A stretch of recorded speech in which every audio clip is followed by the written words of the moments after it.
I may or may not have a pair of Clark Kent glasses. I think. Oh, yeah, you deserve those. Yeah.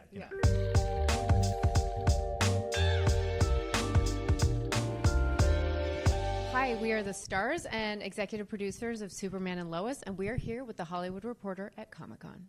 First, I have to ask, what was it like being up there in front of a massive crowd of fans in Hall H today and getting to give them a special preview of Season 4?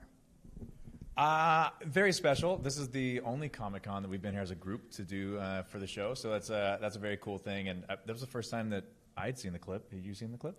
I hadn't seen that clip. Yeah. Just the short one. No, so I think very cool to give everybody kind of a sneak peek of what's coming up this season. And at least from my point of view, it seems like very obvious that even though we had a few restrictions this year, it's not really going to change much.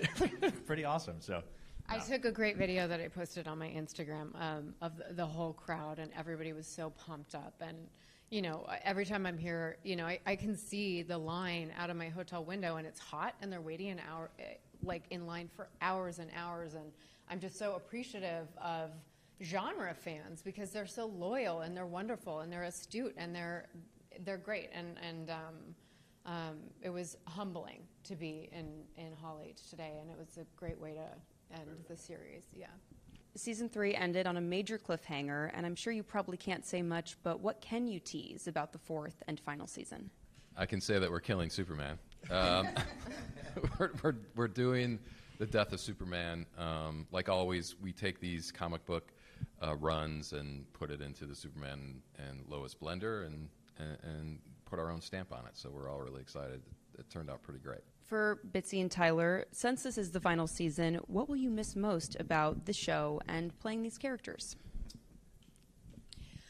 I already missed the crew. I will say that. You know, it was often very tough, cold, rainy, muddy conditions shooting in Vancouver, and it really was a labor of love. And, you know, the show looks like it has a much bigger budget than it ever actually did, and that was because everybody put their heart and soul into it.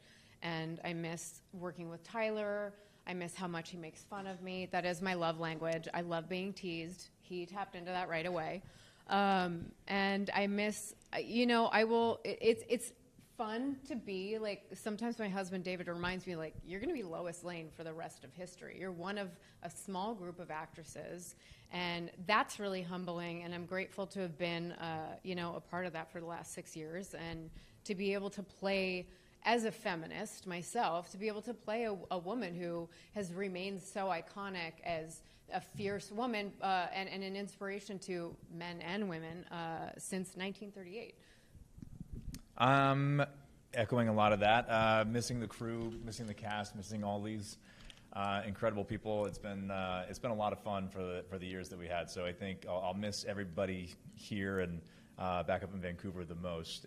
But I think it's strange because as much as it feels like saying goodbye to something, we're a piece of something much bigger. And so, you know, these characters we're going to live on, and not just our versions of them, but new versions of them. And so it's kind of saying goodbye, but in a strange way, not having to leave it all behind. So I think it's in good hands for the future of it. And so it's kind of like, yeah, I think it's more the personal side of it, our personal experience. But as far as like the actual project goes, it kind of lives on. So how do you hope your portrayals of Superman and Lois have added to the great legacy of these characters?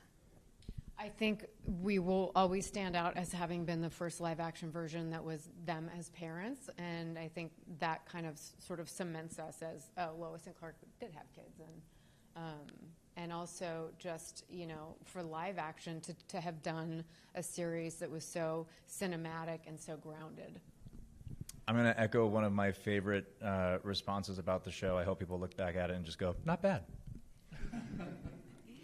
Brent and Todd, what will you miss about working on this show?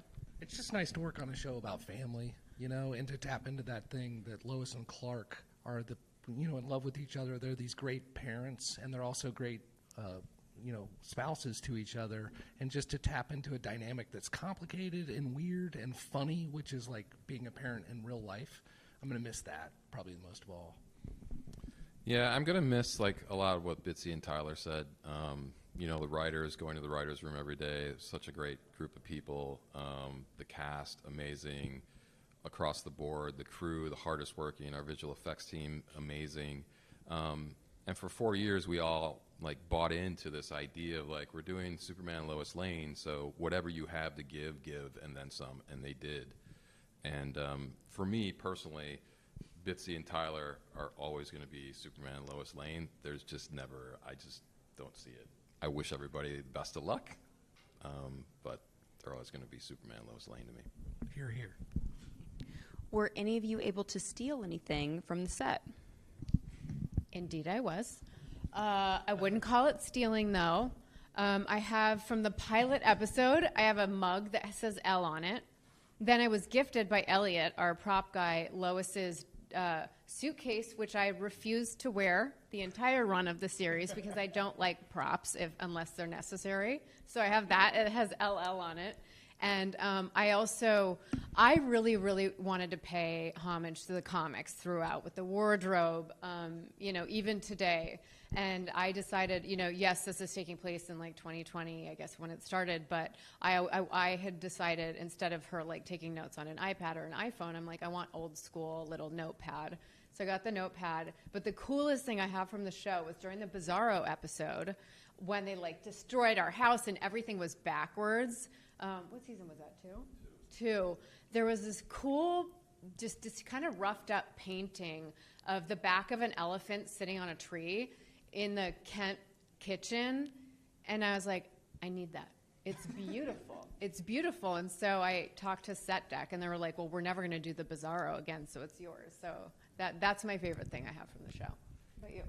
I think we got this hand-stitched sign that says, "It went by so fast," which it hangs in their kitchen, and it's kind of symbolic of the show. So Todd and I took one of those for the road, and it kind of means a lot. Oh, you both have one? Oh, twins. Oh, that's nice. That's nice. What about you? I may or may not have a pair of Clark Kent glasses. I think. Oh, yeah, you deserve those. Yeah.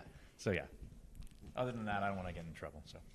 Tyler got to the point like where he felt naked without them on his face. I did. There's a spoiler, but I'm not going to give it away. No, you can't. I almost did. I stopped myself. Thank God. I was close. So close. Yeah. It's okay. We're halfway through the day. It's great. That's awesome. And coming up, we'll soon see David Corenswet and Rachel Brosnahan take on these roles in the new Superman movie. Have you gotten the chance to chat with them at all? No, I did when I posted my sort of adieu message on Instagram. I passed the torch to her, and she responded. Again, while we were all sad that the series came to an end faster than we thought it would, we are grateful to DC Comics for giving us the opportunity to close it out. And I personally sort of know James Gunn and Peter Safran. I think highly of both of them. I trust that whatever they have planned for the DC universe is going to be great. For me, from the day I started this, I was always very aware of just being a small piece of a very large legacy. So there's always that idea of like passing the baton, and whenever that day came, which is now, again, very, very honored and privileged to have been a part of this, and super happy to pass it off to David. I'm sure he's going to do a great job. He actually did send me a really nice letter as we were wrapping up, so that was really lovely of him to do. But yeah, I wish him the best, and I have no doubt they're going to be great. Since we're at Comic-Con, we're going to do a few wildcard comic questions. I'm going to give you this bucket, and you just pull one out and answer it. You can go ahead and grab it. I'll grab it. There we go. I'm like, no, I guess I'm like, Okay. Is this for the group? Or is this is my question? You can all answer if you want. Who is the most iconic voice in an animated series that comes to mind? I have to answer this.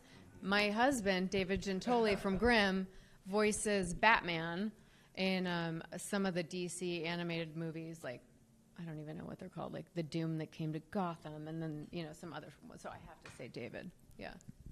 Who also directed episode 3 of Superman and Lois and killed it. This doesn't say DC, so I'm going to veer a little bit. I'm going to say Tom Hanks as Woody.